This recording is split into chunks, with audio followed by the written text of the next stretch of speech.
The concept that we use is what's called information to transformation. And I believe that if you give people sound scientific information and they begin to learn that information, every time they learn something new, there's new synaptic connections that are forged in their brain. That's what learning is. But if they don't repeat that information, if they don't review it, if they don't think about it over and over again, the research shows that those circuits prune apart. So if learning is making new synaptic connections, then remembering or memories are maintaining those connections. So our model is have people retreat from their lives and change their personalities, change how they think, change how they act, and change how they feel, and that's their personality. And their personality is connected to their personal reality. So once they learn that vital information, if they can't turn to the person next to them and explain it, then that model of understanding isn't wired in their brain. But if they can explain it, they begin to build the model of understanding that begins to install the neurological hardware in their brain in preparation for the experience. And the more they understand what they're doing, and the more they understand why they're doing it, the how gets a lot easier. So once they have that model clear in their mind, if I can set up the conditions in their environment and give them the proper instruction, if they can get their behaviors to match their intentions or their actions equal to their thoughts, if they can get their mind and body working together, they're going to have some type of physical transformation. So then measuring that transformation, of course, gives me more information to teach transformation. And that's the model that we use. And I now know that combining that clear intention, which is a function of brain coherence, so that they're focused on an idea, a concept, a potential reality, combined with an elevated emotion, that elevated emotion takes them from the stress states of survival into a more elevated state. And now emotions no longer keep us connected to our past, drives us to our future. Not only does it have an effect on our body, but on some level it has effect on the nature of reality. So that's the model that we use. We did a study in 2016 in Tacoma, Washington. We took a group of students in our advanced workshop and we randomized the study into two groups. We had participants that were actively engaged in the advanced workshop, and we had a placebo group of people doing something completely different. We had 513 participants in the study. We did 117 brain scans, and we measured cortisol levels and a chemical called salivary immunoglobulin A. Now, immunoglobulin A is the primary defense against bacteria and viruses. It's better than any flu shot. It's the body's natural chemical that begins to create an internal defense system. And so as cortisol levels go up because of stress, IgA levels go down. Immune system is compromised as stress hormones go up. Well, the reason is very simple. If you're mobilizing all your body's energy and resources for some threat in your external environment, you have very little energy for growth and repair in your internal environment. So our hypothesis was, well, let's see then if we teach people how to create heart coherence, to change their emotional state, to go from those survival chemicals to more elevated states, will IgA levels go up, which is what we were after more than anything else, and will cortisol levels go down? So we did salivary samples before and after the event, and our pre and post measurements were also connected to psychological evaluations.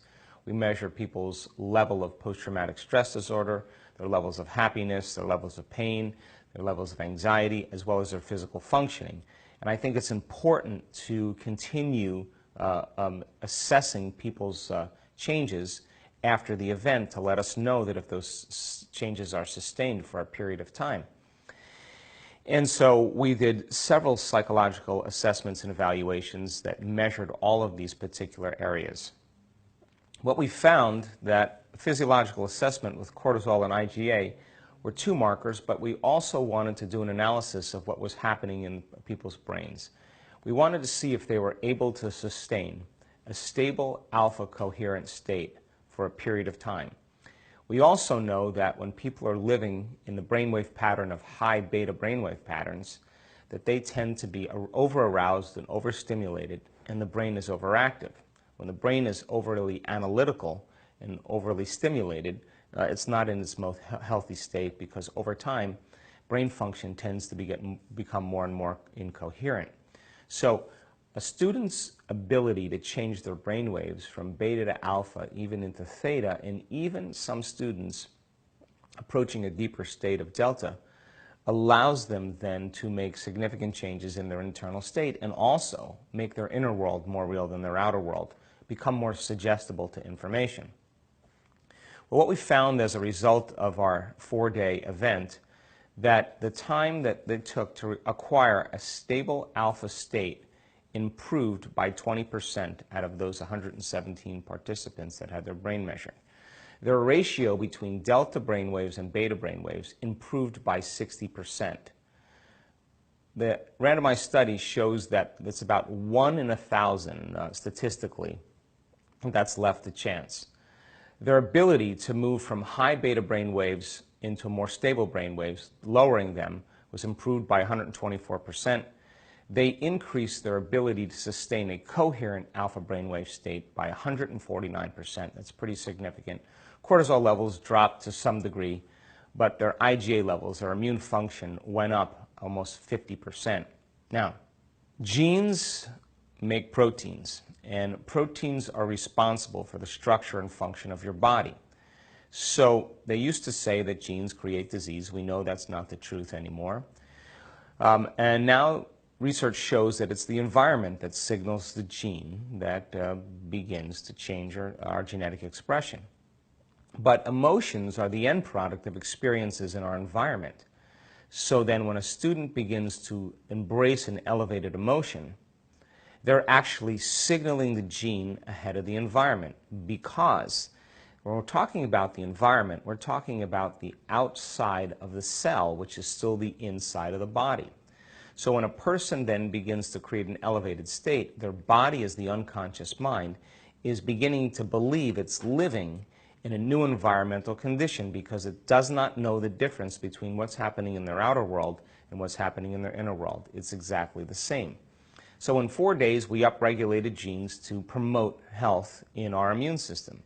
And the emotions of gratitude, the emotions of love, the emotions of care and kindness and appreciation, of inspiration, tend to be those elevated emotions that actually heal us.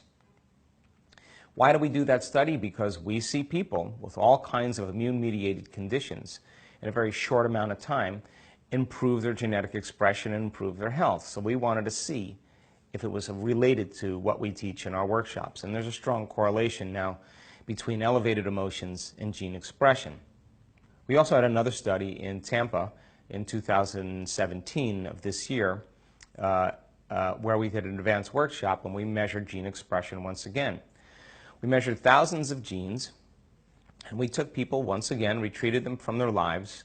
We asked them then to begin to change their internal states. Meditation was the model that we used, but we did 4 types of meditations. We did sitting meditation, we did a standing meditation, we did a walking meditation, we did a lying down meditation. All of those different meditations were to be able to regulate a state, begin to make it more natural and more of a habit.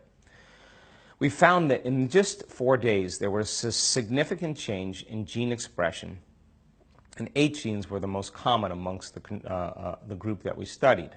One of the genes that was upregulated was for neurogenesis, not just for new synaptic connections, but the growth of new neurons in response to a novel experience and learning. So then our students then were able to actually make significant brain changes. Another gene for cellular repair was also activated. This particular gene activates stem cells to move to damaged tissues and aging tissues and help to regenerate them. A gene for oxidative balance, for free radical scavenging. Of course, oxidative balance has everything to do with anti-cancer, anti-aging, anti-heart disease, anti-stroke, anti-neurodegenerative, anti-inflammatory, antimicrobial.